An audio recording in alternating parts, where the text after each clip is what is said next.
নমস্কার বন্ধুরা, আমি রানা পাখিরা আর আপনারা দেখছেন ড্রিম লাভার ইউটিউব চ্যানেল। আজকে আমি আপনাদের সঙ্গে যে জিনিসটি নিয়ে আলোচনা করতে এসেছি সেই জিনিসটি হচ্ছে, আপনারা যারা বাগান করেন বা আমার এই ভিডিওটি যারা যারা দেখছেন, আপনারা সবাই মোটামুটি বাগান করতে ভালোবাসেন। তো আপনাদের এই বাগানে একটি সমস্যা থেকেই যায়, সেটি হচ্ছে কীটপতঙ্গের সমস্যা।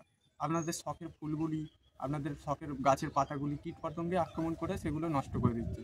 তো আপনারা এই কীটপতঙ্গকেই খুব সহজে এবং সস্তায় কীভাবে দমন করবেন সেই ভিডিওই আমি আজকে আপনাদের সামনে তুলে ধরতে এসেছি।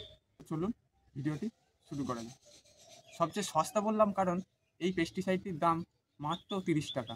হ্যাঁ, আমি কথা বলছি এই একতারার কথা।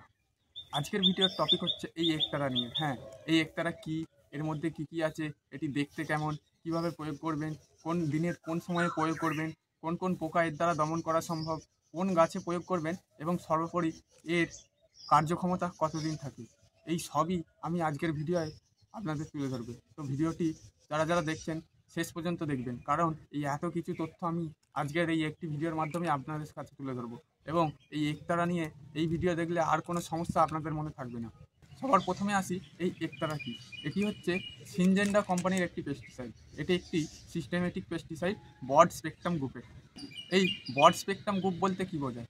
ধরুন আপনি এই পেস্টিসাইডটি একটি গাছে দিয়েছেন এবং সেই গাছ থেকে যখন কোনো পোকা বা কোনো মাকড় সেই পাতা বা কাণ্ডের রস শোষণ করে খায়, তখন পোকাটির বা মাকড়টির সেই শোষণযন্ত্র আটকে গিয়ে মারা যায়, মানে তারা আর শ্বাস নিতে পারে না। তো এই ব্রড স্পেকট্রাম গ্রুপ বলতে এই ধরনের পেস্টিসাইডটি বোঝানো হয়েছে। আর কন্ট্যাক্ট পেস্টিসাইড বলতে ধরুন কাকা আছে, তারপরে সুপার সোনাটা আছে, এগুলো হচ্ছে ধরুন পাতায় পোকা বসে আছে, আপনারা সেই পেস্টিসাইডটি তাদের উপর স্প্রে করলেন, তখন পোকাটি মারা যায়। এটি হচ্ছে কন্ট্যাক্ট গ্রুপের পেস্টিসাইডের কাজ, কিন্তু এটি হচ্ছে সিস্টেমেটিক গ্রুপের পেস্টিসাইড। এবার বলি এর মধ্যে কি কি আছে।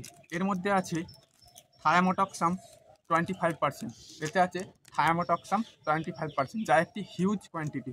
এবং এর সাথে আরও কিছু জিনিস আছে যেগুলো অন্যান্য পোকামাকড়ের উপর খুব ভালো কাজ করে। এবার আসি এই পেস্টিসাইড দেখতে কেমন।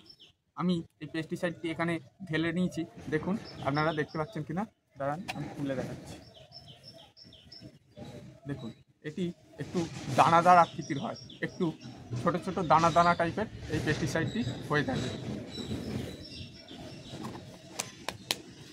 এই পেস্টিসাইডটিতে 5 গ্রাম পেস্টিসাইড আছে, এই পিছনে লেখা আছে এতে 5 গ্রাম আছে। এটি আপনারা 5 বার ব্যবহার করবেন। এবার আসি এটি আমরা কিভাবে এবং কতটা পরিমাণ ব্যবহার করবেন। এটি একটি পেস্টিসাইড যেটি আপনারা স্প্রে হিসাবে ব্যবহার করতে পারেন। এটিতে 5 গ্রাম থাকে। এটি আপনারা 1 গ্রাম প্রতি লিটার জলে গুলে ভালো করে ঝাঁকিয়ে ব্যবহার করবেন। এবার আমরা আসি এটি কোন সময়ে প্রয়োগ করবেন। এটি যেহেতু একটি পেস্টিসাইড, তাই গাছে যেই সময় পোকামাকড় আসে সেই সময়ে এটি প্রয়োগ করলে খুব ভালো হয়। এবার আপনাদের বুঝতে হবে যে গাছে কোন সময় পোকামাকড় আসে। আপনারা যদি গ্রীষ্মকালে এই পেস্টিসাইড ব্যবহার করেন, তাহলে গ্রীষ্মকালে আপনারা সন্ধ্যার পর বা বিকালের পর করবেন, কারণ সন্ধ্যার সময়ই গাছে সমস্ত পোকামাকড় আসে। এবং আপনারা যারা শীতকালে প্রয়োগ করবেন তারা সকালবেলা প্রয়োগ করবেন, সকাল 8টার পর। শীতকালে তো শিশির পড়ে, সেই শিশিরটি গাছকে অ্যাবজর্ব করে নেওয়ার পর সকাল 8টার পর আপনারা এই পেস্টিসাইড প্রয়োগ করবেন। এটি আপনারা যখনই প্রয়োগ করুন না কেন, ভালোভাবে ঝাঁকিয়ে নিয়ে 10 মিনিট রেখে তারপরে প্রয়োগ করবেন, তাহলে এর যে ভিতরের দানাদার অংশগুলো সেগুলো খুব ভালোভাবে গলে যেতে পারবে। এবার আসি এর দ্বারা কোন কোন পোকা দমন করা সম্ভব। এটি ছাদ বাগানে যে সমস্ত পোকামাকড় গাছে আক্রমণ করে, প্রায় সব ধরনের পোকামাকড়কেই এটি দমন করে, যেমন সাদামাছি, মিলিবাগ, অ্যাফিডস, মাজরা পোকা, শ্যামা পোকা, পাতা ছিদ্রকারী পোকা, তারপরে নকশা পোকা, তারপরে ধরনের পোকা আছে যেটি দেখবেন পাতাকে গুটিয়ে তার ভিতরে বাসা বেঁধে থাকে, সেই ধরনের পোকাকেও একতারা দমন করে দেয়, খুব ভালো দমন করে দেয়। শুধুমাত্র এক ধরনের পোকার উপরই একতারা একটু কম কাজ করে, সেটি হচ্ছে মাকড় শ্রেণীর পোকা। লাল মাকড়, সাদা মাকড়, এইসব মাকড় শ্রেণীর পোকাদের উপর একতারা খুব একটা ভালোভাবে কাজ করতে পারে না। মাকড় শ্রেণীর পোকার উপর খুব ভালো কাজ করে কাকা। এই কাকা হচ্ছে একটি কন্ট্যাক্ট গ্রুপের পেস্টিসাইড। আপনারা দেখলেন যে পোকা বসে আছে, তার উপরে কাকা পেস্টিসাইডটি স্প্রে করে দিলেন, পোকা মরে যাবে। এইবার আসি এটি আপনারা কোন কোন গাছে প্রয়োগ করতে পারবেন। ছাদ বাগানের যে সমস্ত গাছেই পোকা লাগুক না কেন, আপনারা সব গাছেই এটি প্রয়োগ করতে পারবেন। যেই সব গাছে পোকামাকড়ের আক্রান্ত হবে আপনারা সেই সব গাছেই এটি প্রয়োগ করতে পারবেন। এর কোনো বিদেশি নিষেধ নেই, এটি আপনারা সব ধরনের গাছেই প্রয়োগ করতে পারবেন। আর সর্বোপরি আসি এর কার্যক্ষমতা কতদিন থাকে।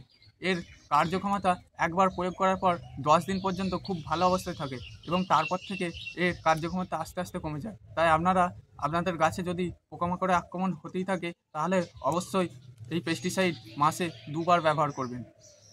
এইবার আসি এটি গাছে কিভাবে কাজ করে।